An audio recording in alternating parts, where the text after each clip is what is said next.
हाँ भाई, good morning.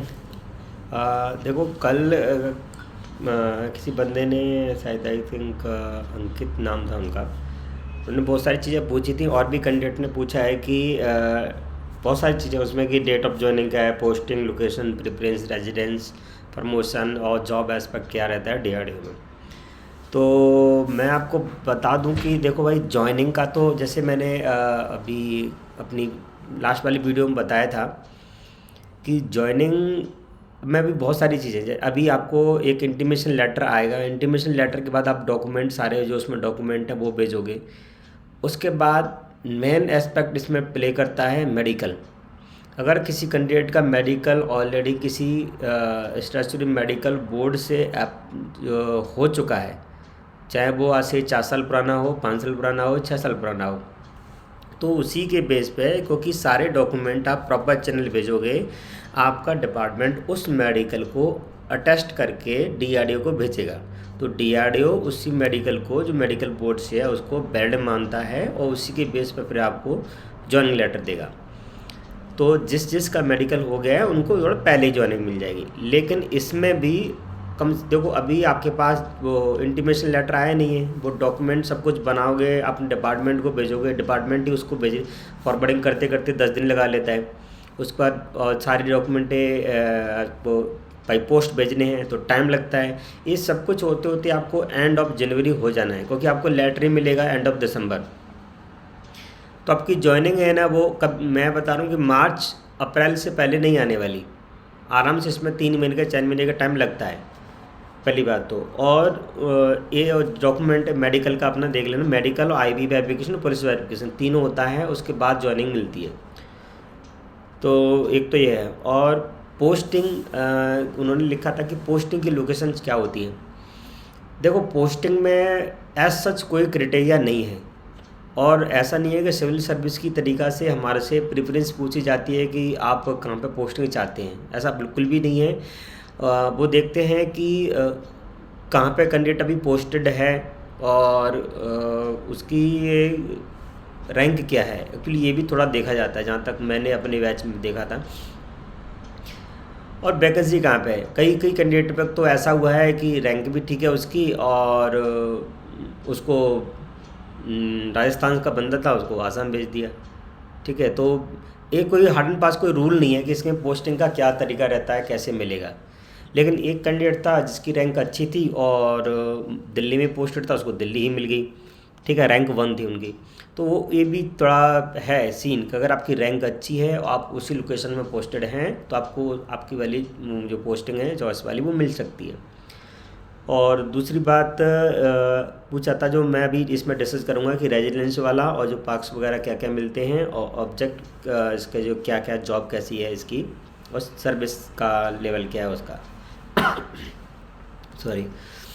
और रेजिडेंशियल का पूछा था कि रेजिडेंस क्वार्टर का। देखो भाई, जो बड़ी सिटी हैं, दिल्ली को अगर छोड़ दिया जाए तो पुणे, हैदराबाद, बेंगलोर, जो डीआरडीओ का इस्टेब्लिशमेंट है मेनली इन 3 सिटी में है। तो पुणे में तो डीआरडीओ का बहुत बड़ा कॉलोनी है और बहुत अच्छा भी कॉलोनी है, तो पुणे में तो क्वार्टर मिल जाएंगे। ऐसे ही बेंगलोर, हैदराबाद में भी मिल जाएगा, बट दिल्ली में क्वार्टर आपको नहीं मिलने वाला, क्योंकि दिल्ली में ऑलरेडी इतनी ज़्यादा सीनियरिटी है सॉरी, वो वहाँ पे प्रॉब्लम आएगी।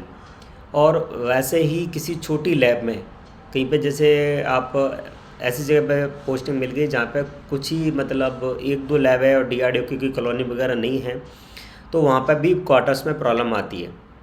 अगर आपको दिल्ली में तो क्वार्टर्स ऑलमोस्ट नहीं मिलते हैं। अगर कोई बहुत सीनियर लेवल पे कैंडिडेट साइंटिस्ट वगैरह है और सीनियरिटी उनकी ज्वाइनिंग, जो फर्स्ट ज्वाइनिंग है वो बहुत पहले से है। जैसे कि और एक और चीज़, क्वार्टर मिलने के लिए आपको डीआरडीओ की ज्वाइनिंग कोई मैटर नहीं करती, आपकी फ़र्स्ट गवर्नमेंट सर्विस कब से है, जब से आपकी सीनियरिटी काउंट होती है।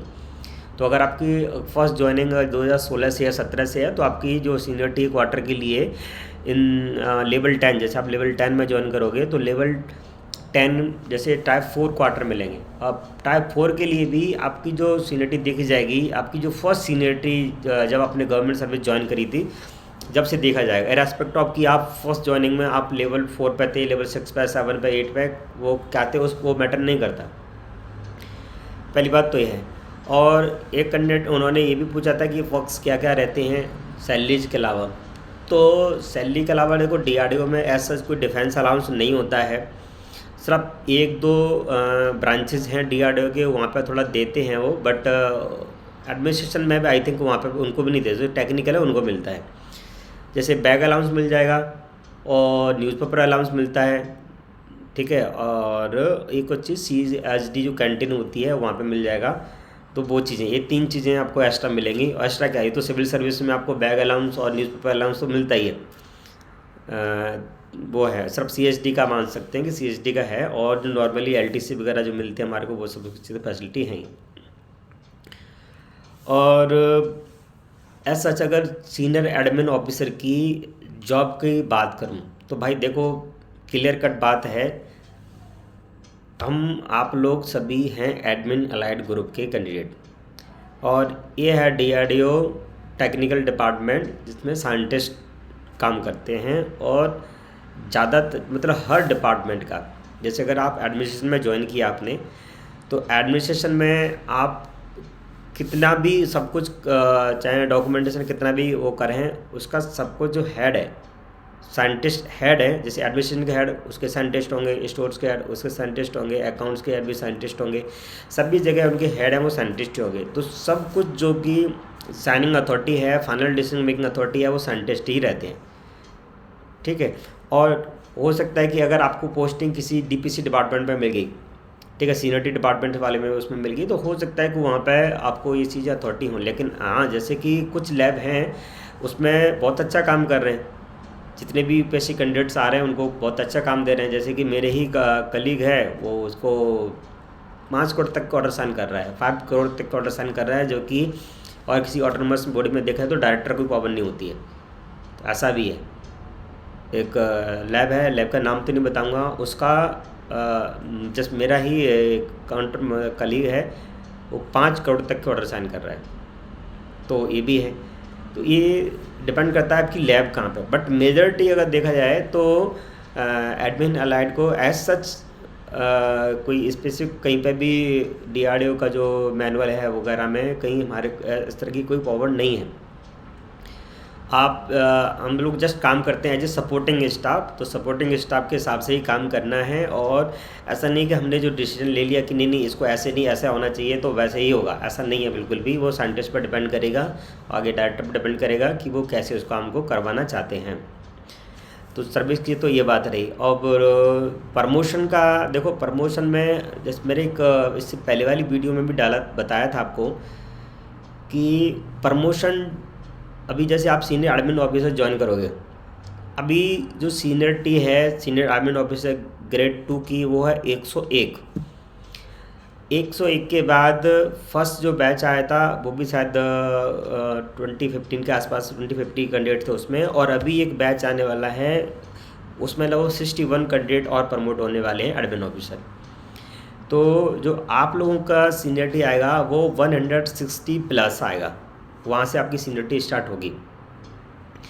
और एक और इसमें एक हमारे साथ भी एक थोड़ा इशू चल रहा है अभी, पता नहीं क्या डीआरडीओ के डिपार्टमेंट जो DOP कैसे कंसिडर करेगा कि पहले क्या था कि सीनियरिटी काउंट की जाती थी फ्रॉम द वैकेंसी डेट, जो आपकी किस डेट की वैकेंसी है, ठीक है, उस डेट से काउंट की जाती थी, उस ईयर में काउंट की जाती कि उस ईयर में आपका वैकेंसी आई थी, तो उसी के हिसाब सीनियरिटी आपको कि एक कैंडिडेट DR का, एक कैंडिडेट उसके साथ प्रमोशन वाला, ऐसे काउंट किया जाता था वो।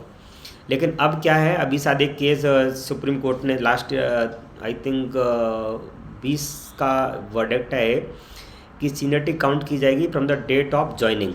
अब डेट ऑफ ज्वाइनिंग से काउंटिंग होगी तो फिर भाई मतलब समझ लो कि 160-70 के आसपास ही आपकी सीनियरिटी जाने वाली है।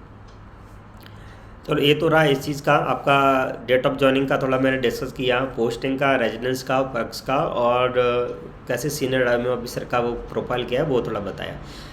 नेक्स्ट वीडियो में मैं आपको बताने वाला हूँ कुछ और ट्रांसफ़र की पॉलिसी, ट्रांसफ़र क्या रहते हैं, और म्यूचुअल ट्रांसफ़र, कंपल्सरी ट्रांसफ़र किस कैसे होते हैं, और थोड़ा प्रमोशन के बारे में भी और डिस्कस कर लेंगे।